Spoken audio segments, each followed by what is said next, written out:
하이델베르그 요리문답 1주차 문답 함께 살펴보도록 하겠습니다. 문답 먼저 함께 읽겠습니다. 제1문 질문. 사나 죽거나 당신의 유일한 위로는 무엇입니까? 답. 나는 사나 죽으나 나의 것이 아니고 몸과 영혼이 모두 나의 신실하신 구주 예수 그리스도의 것이라는 사실입니다. 주께서 그의 보배로운 피로 나의 모든 죄값을 치러주셨고 마귀의 모든 권세로부터 나를 구하셨습니다. 하늘에 계신 아버지의 뜻이 아니고는 머리카락 하나도 머리에서 떨어지지 않는 것과 같이 주께서는 나를 지켜주십니다. 실로 모든 것이 협력하여 나의 구원을 이룹니다. 또한 주께서는 주의 성령으로 나에게 영원한 생명을 보증하시고 이후로 내가 온 마음을 다하여 기꺼이 주를 위해 살게 하십니다. 제2문 질문. 이러한 위로를 즐기며 행복하게 살고 죽기 위해 당신이 알아야 할 것이 무엇입니까? 답. 세 가지를 알아야 합니다. 첫째, 나의 죄와 비참함이 얼마나 심각한 것인지. 둘째, 어떻게 내가 그 죄와 비참함에서 구원을 받을 수 있는지. 셋째, 그러한 구원을 베푸신 하나님께 내가 어떻게 감사드려야 할지입니다. 사람의 진정한 위로에 대해서 성경에서 가르치는 바 간략하게 요약하게 소개하면서요, 그 위로를 알기 위한 어떻게 보면 이제 문답에 서론과 같은 그런 질문이 문답이 있었던 것이 오늘 함께 읽었던 문답인데요. 이 사람의 진정한 위로 우리 같이 한번 오늘 또 생각해 보도록 하겠습니다. 사실 여러 가지 위로들이 있죠. 뜨거운 한여름에 얼음 띄운 시원한 물 위로가 되죠. 또 아주 추운 겨울날 손이 꽁꽁 발이 꽁꽁 오는 그런 추운 겨울날 따뜻한 어묵 국물 위로가 됩니다. 붕어빵 위로가 되죠. 그런데 사실은 엄격하게 따졌을 때 그게 마음의 어떤 위로는 될 수 있지만 사실은 위로라기보다는 더 정직하게 해소라고 이야기. 잠깐 어떤 갈증을 해소는 할 수 있겠지만 그게 진짜 위로가 되더냐는 위로가 될 수 없죠. 여러 가지 사실은 그거 외에도 여러 가지 위로들을 사실은 쫓고 찾고 또 위로로 삼고 살아갑니다. 근데 실제로 그게 진짜 사람의 위로가 되더냐라는 부분에 성경은 그럴 수가 없다라고 분명히 가르치고 있고요. 예수님이 두 가지 비유에서 사실 그런 모습들을 확인을 하고 있는데요. 먼저 누가복음 12장 말씀입니다. 누가복음 12장 16절부터 18절 말씀인데요. 또 비유로 그들에게 말하여 이르시되 한 부자가 그 밭에 소출이 풍성함에 심중에 생각하여 이르되 내가 곡식 쌓아둘 곳이 없으니 어찌할까 하고 또 이르되 내가 이렇게 하리라 내 곡간을 헐고 더 크게 짓고 내 모든 곡식과 물건을 거기에 두리라 하면서 한 부자가 있는데 자신의 밭에 곡식이 아주 풍성하게 맺었습니다. 창고가 작아서 곡간을 조금 더 크게 짓고 내가 이 물건들을 열심히 저장을 해놓으면 좋겠다라고 그렇게 계획을 하고요. 누가복음 12장 19절 말씀입니다. 또 내가 내 영혼에 이르되 내 영혼아 여러 해 쓸 물건을 많이 쌓아 두었으니 평안히 쉬고 먹고 마시고 즐거워하자 하리라 하면서 이 부자는 자기가 쓸 물건을 여러 해 쓸 물건을 곳간에 많이 채워줬다는 사실을 위로로 삼고 거기에 흡족하면서 정말 마음에 따뜻함을 풍족함을 흐뭇함을 가지게 되는데요. 쉬고 평안히 쉬고 즐거워하자라는 그런 상태가 되죠. 근데 예수님이 그의 어리석음에 대해서 이렇게 지적하시면 누가복음 12장 20절 21절입니다. 하나님은 이르시되 어리석은 자여 오늘 밤에 너의 영혼을 도로 찾으리니 그러면 너의 준비한 것이 누구의 것이 되겠느냐 하셨으니 자기를 위하여 재물을 쌓아두고 하나님께 대하여 부요하지 못한 자가 이와 같으니라. 부자의 어리석음이 부자의 문제점이 무엇이냐 물건을 계획을 가지고 저축하고 저장하고 관리할 줄 알고 그게 문제가 아니었어요. 오히려 그것을 하나님께 주신 논리를 가지고 이성을 가지고 의지를 가지고 경영을 해야 되는 땅에 충만하고 번성하고 하나님 형상으로 살아가야 돼. 중요한 또 한 모습 중에 하나죠. 그렇게 경영을 하는 것 중요한 모습. 문제는 경영에 있지 않고 뭐가 문제였느냐. 마지막에 다시 한번 읽어볼까. 21절 자기를 위해 재물을 쌓아두고 하나님께 대하여 부요하지 못한 자가 이와 같으니라. 자기 계획은 열심히 있지 않은데 그런데 정작 진정한 위로가 되시고 진정한 도움 진정한 구원이 되시는 하나님께는 관심이 없어요. 그 하나님께 대하여는 부요하지가 않아요.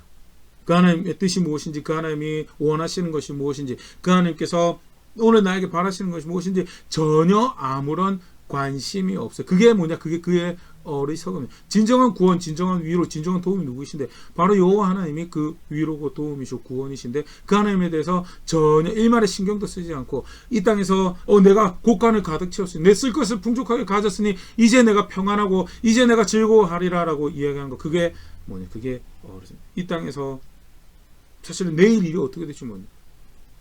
곳간 다 쪄놓고 그 다음날 하나님 너 부르시면 너의 시간이 거기서 끝나는 거, 사실 그 다음날에 벌어질 일 인생 아무도 알 수가 없죠.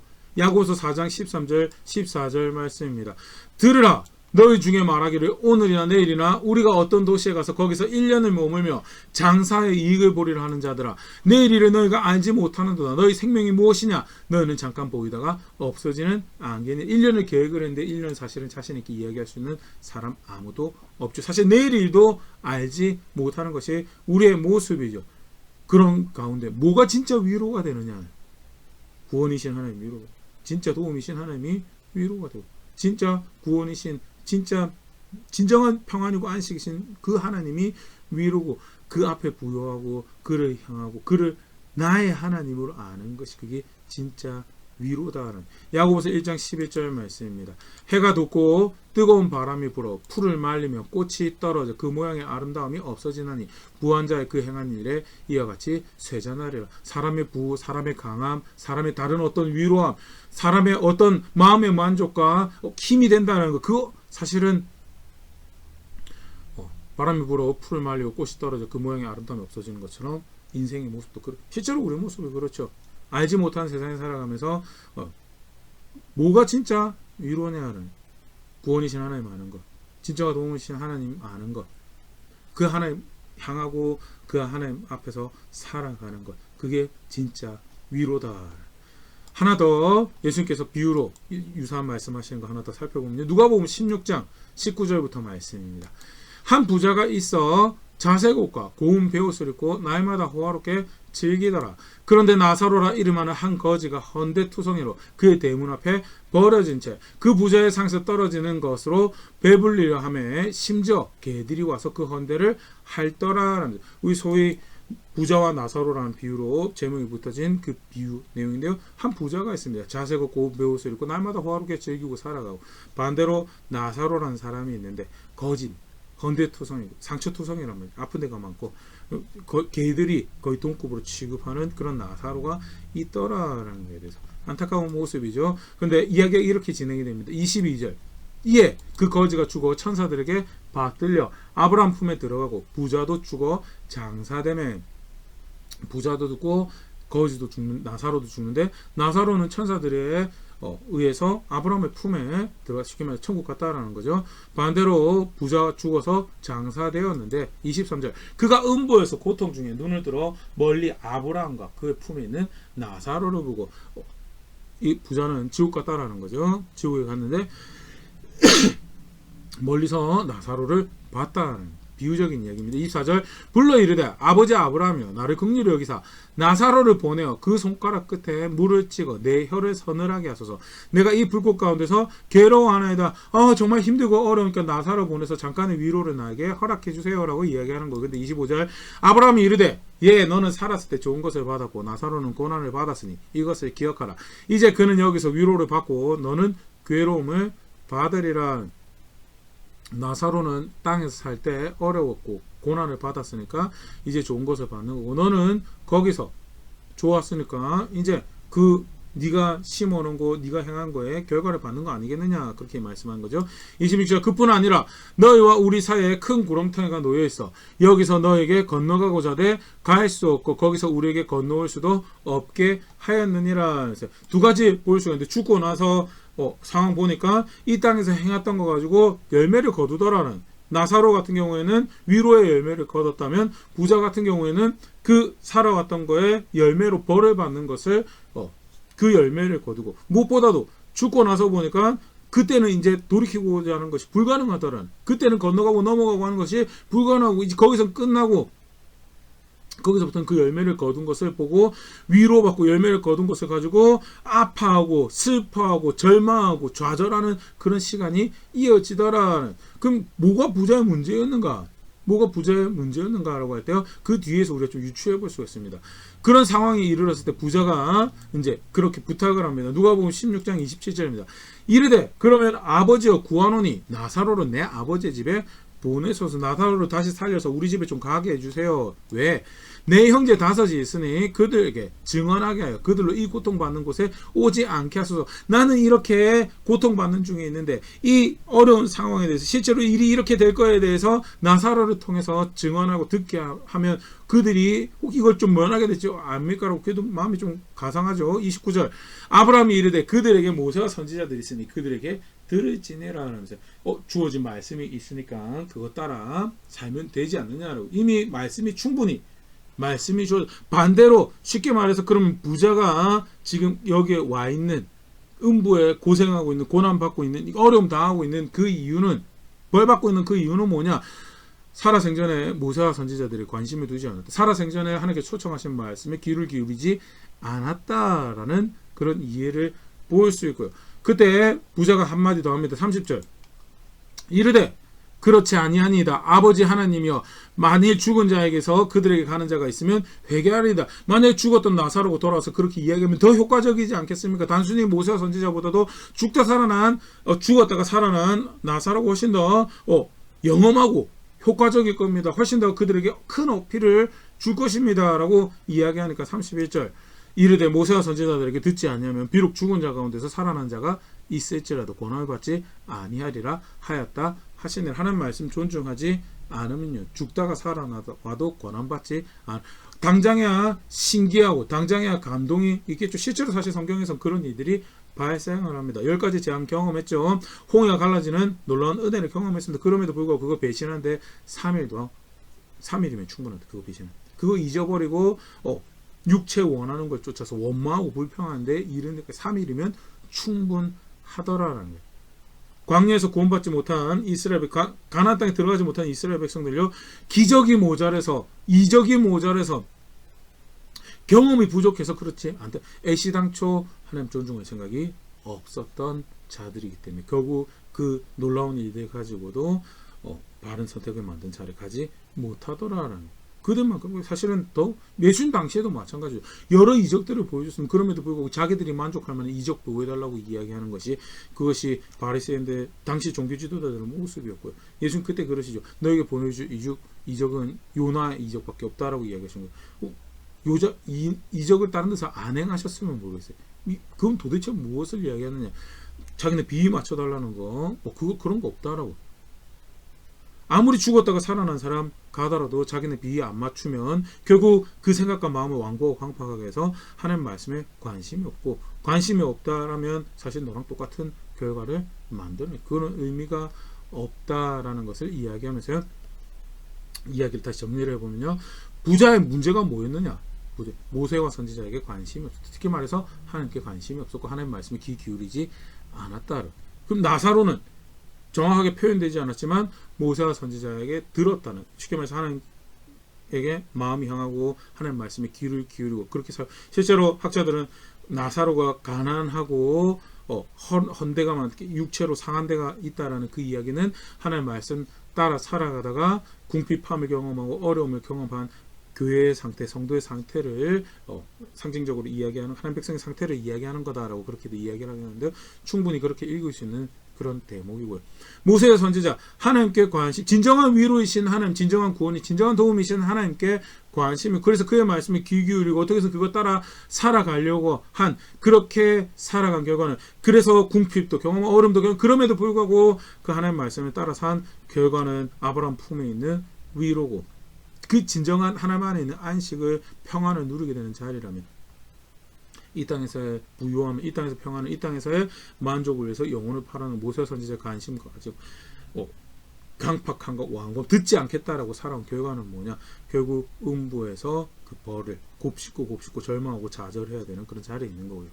죽다 살아가는 이적이 있더라도 애시당초 그런 관심이 없는 자들이면 통하지 않는다라는 사실은 다소 무서운 경고임과 더불어서 무엇이 진짜 위로고 무엇이 진짜 안식이고 무엇이 진짜 도움이고 구원이신 하나님 알고 도움이신 하나님 알고 진정한 위로가 되시는 평안이 되시는 그 하나님 알고 그래서 그 뜻을 존중하고 그 말씀에 귀 기울이고 그가 규정하신 대로 걸음걸음 따라 살아가는 것이 그것이 위로고 안식. 특별히 신약의 하나님 백성 우리 교회의 성도님 그 구원의 하나님이 구원자로 보내주신 예수 그리스도 그 예수 그리스도 안에서 구원의 하나님을 알고 그가 능력으로 지켜가시 보존해 가시는 우리의 걸음들을 알고 그 뜻 안에서 걸어가고자 하는 그게 사실 진짜 위로다라고.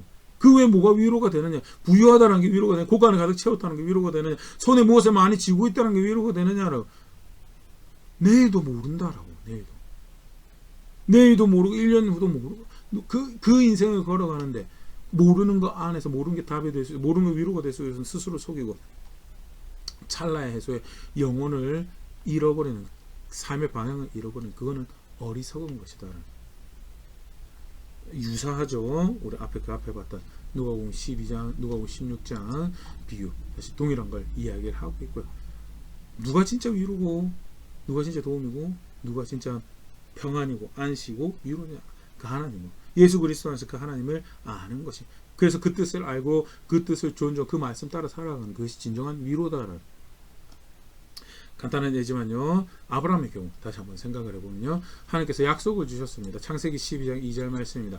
내가 너로 큰 민족을 이루고 너에게 복을 주어 너의 이름을 창대하게 하리니 너는 복이 될지라라고 하나님께서 네가 복이 될 거다라고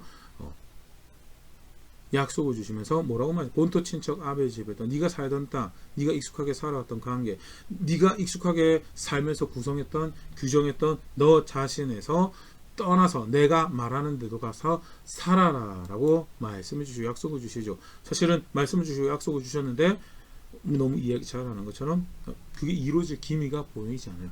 머물러 한 땅에서 어떻게 해서 버티고 사는데 참 쉽지가 않습니다. 창세기 13장 9절 10절 말씀입니다. 너의 앞에 온 땅이 있지 않냐 나를 따라가라. 네가 좌하면 나는 우하고 네가 우하면 나는 좌하리라. 이미 우리 말씀 살펴보면서 이야기 드렸었는데 여기서 좌우는요 남북입니다. 동서가 아니고 가나안 땅에서 어떻게 해서든 가나안 땅에 머물면서 다른 아들이 없기 때문에 롯을 상속자라고 생각하고 야 우리 어떻게 해서든 여기 살자라고 네가 남쪽 하면 내가 북쪽 오고 네가 북쪽 하면 내가 남쪽 할게 우리 어떻게 해서든 이 땅에서 이스라엘 온 땅에 살자라고 하는데 그 롯은 부귀와 번영을 쫓아서 다른 데로 가버려. 10절 이에 롯이 눈을 들어 요단 지역을 바라본즉 소알까지 온 땅에 물이 넉넉하니 여호와께서 소돔과 고모라를 멸하시기 전이었으므로 여호와의 동산 같고 애굽 땅과 같았더라. 소돔과 고모라의 부유함을 보고 요단 동편으로 넘어갑니다. 이게 약속하신 땅에서 넘어가 버리죠. 아브라함 그거 모를까요? 아브라함 알죠. 아브라함 이집트의 풍요로움을 쫓아서 이집트에 가봤던 사람이고 거기서 내가 잘못 갔구나 하고 돌이켜서 다시 올라왔던 경험이 있는 사람. 소돔과 고모라 분명히 풍요롭고 부유한 거 알죠. 그럼에도 불구하고 안 보겠다고 작정해서 남과 북을 이야기했던 것이 아브라함의 마음이었어. 근데 자기 후계자가 될 거라고 생각했던 정작 롯이 떠나가 버려요. 정말 아브라함의 인생에서 조금 위기의 순간이 아니었을까 생각되는데 쉽지 않습니다. 그럼에도 불구하고 이스라엘 땅에 있기 위해서 열심히 버티고 사는데 손님 취급, 이방인 취급, 나그네 취급. 창세기 21장 25절 말씀입니다. 아비멜렉의 종들이 아브라함의 우물을 빼앗은 일에 관하여 아브라함이 아비멜렉을 책망하며 아비멜렉이 블레셋 아비멜렉이 우리 이제 언약 맺자라고 왔는데 그때서 비로소 아브라함이 야 네 종들이 내 우물 뺏어갔다. 아비멜렉이 이야기합니다. 야 너 나한테 이야기한 적 없지 않냐고. 그게 아브라함의 상황이었어. 우물을 자기가 열심히 준비하고 파는 자기 우물을 빼앗겨도요 아무런 호소할 데가 없어. 그게 그 땅의 나그네고 오히려 그 호소하고 했다가 그 땅에서 소울이 소문없이 제거당할 수 있는 게 자기의 상황. 그게 나그네고 이번 여러 가지로 살아가는 세상에 자기를 힘들게 하고 어렵게 하는 그 여정을 계속해서 걸어갔던 것이 아브라함이죠. 언약 맺자고 오니까 그때 이제 한마디 해봅니다. 근데 야 네가 이야기하지 않았지 않느냐라고 그런 이야기가 나오는 그런 정황이거든요. 아브라함이 우물값을 매겨서 사고 그런 일들이 발생을 하죠. 근데 이 이야기의 결과가 이렇습니다. 창세기 21장 32절 34절입니다. 그들이 브엘세바에서 언약을 세우매 아비멜렉과 그 군대 장관 비굴은 떠나 블레셋 사람의 땅으로 돌아오고 네가 그 땅에 거주하는 너의 권리에 대해서 내가 인정할게라는 언약을 아비멜렉이 아브라함과 세웁니다. 그래서 아브라함이 블레셋 대적하지 않고 아비멜렉을 대적하지 않고 아비멜렉은 아브라함을 대적하지 않는 그 언약을 세우게 되고요. 그리고 나서 33절 아브라함은 브엘세바에 에셀나무를 심고 거기서 영원하신 여호와의 이름을 불렀으며 그가 블레셋 사람의 땅에서 여러 날을 지냈더라. 별거 아닌 표현인 것 같지만요. 여기 이제 블레셋 사람에서 땅에서 여러 날을 지내는 건요.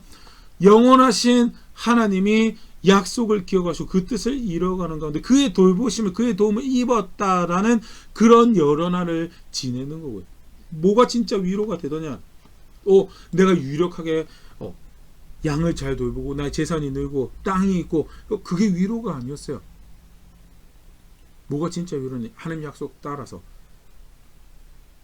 거주하라는 데 거주, 그 말씀 따라서 가라는 데 가고 그 말씀 따라서 하나하나 규정해서 새로운 자신을 만들어가고 새로운 걸음들을 만들고 새로운 여정들을 펼쳐갈 때 그 영원하신 하나님은 약속하신 것을 이루어 가더라.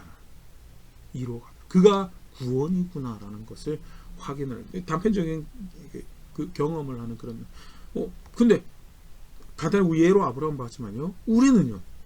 약속하신 대로 하나님 아들이 우리를 위해서 오셨고 그가 진짜 구원이고 그가 진짜 평안이고 그가 위로고 안식이구나라는 것을 확인을 하셨죠. 이후에 그러면 우리가 걸어갈 여정이에요. 뭐가 진짜 위로고 뭐가 진짜 구원이고 뭐가 진짜 안식이고 뭐가 진짜 위로냐. 아들을 보내주신 그 하나님이 나의 위로입니다. 아들을 보내주신 그 하나님이 나의 구원입니다. 나의 평안이 나의 안식입니다. 그래서 그 하나님이 기뻐하신 것, 그 하나님이 말씀을, 그 하나님이 원하시는 것, 그 뜻 존중하여서 그 걸음 살아가는 것이, 그렇게 그 하나님 향하고 그 하나님과 함께하는 것이 나의 진정한 위로입니다라고 고백하는 것이, 그게 사실은 진짜 위로를, 진짜 평안을, 진짜 안식을 주는 인생의 여정이죠. 성경은 사실 그 사실을 확인을 하고 있고요. 오늘 간단하게 문답을 통해서 무엇이 진짜 진정한 위로가 안식이, 다양한 해소들이 존재를 합니다. 근데 그게 진짜 궁극적 위로가 될 것처럼 영혼을 잃어버리고 삶의 방향을 잃어버리면요, 일시적인 해소에 눈이 멀어서 진짜 위로를 향할 수가 없게 되죠. 진짜 마르지 않는 물이, 마르지 않는 위로가, 마르지 않는 구원이, 마르지 않는 해소가 있는 그 하나님 나라를 향해야 될 여정이 잠깐의 감각을 속이는 해소에 눈이 멀어서 마음이 어둡게 되면요, 진짜 도달해야 될 곳에 갈 수가 없게 되고요. 무엇이 진짜 위로고 안식인가, 다시 오늘 말씀 앞에서 간단하게 보여주시면 좋을 것 같고요. 인생이 사실은 그렇게 어리석습니다. 우리 두 가지 비유로 살펴봤지만요, 다른 해소에 영혼을 잃어버리는 그런 것들, 그게 뭐 우리로 치면 어떤 다양한 누림들이 되겠죠. 맛있는 거 먹는 거, 좋은 데 여행 다니는 거, 어떤 지역에 살아가는 거, 차, 집, 뭐 여러 가지로 사실 그 인생의 목표가 되는, 그 가끔 그런 농담으로 그런 이야기하는데, 좋은 집 짓고 나면, 또는 좋은 집 가지고 나면 그 집 좋아가지고 하나님 나라 가기 싫으면 어떻게 할까요? 근데 실적으로는 이들이 발생을 하죠. 진짜 큰 위로를 구하기 위해서 때때로는 선택을 만들어야 되는데, 그 집이 너무 좋아서, 또는 그 누림이, 그 일시적인 찰나의 해소가 너무 좋아서 걸어갈 겁니다. 걸어가지 못하는, 혹시 그런 어리석음이 내 삶에는, 내 모습에는, 내 걸음에, 내 여정에는 없는지 정직하게 또 말씀 앞에 고민하고 돌아볼 수 있으면 좋을 것 같고요. 진정한 위로가 되신 아들을 보내주신 그 하나님이 나의 구원입니다, 나의 위로입니다, 나의 안식입니다 라는 역사들, 우리 이야기들, 나의 이야기들 써내려간 자리에는 제가 될 수 있으면 좋을 것 같고요. 그렇게 성숙해져가는 우리 교회 될 수 있으면 좋을 것 같습니다.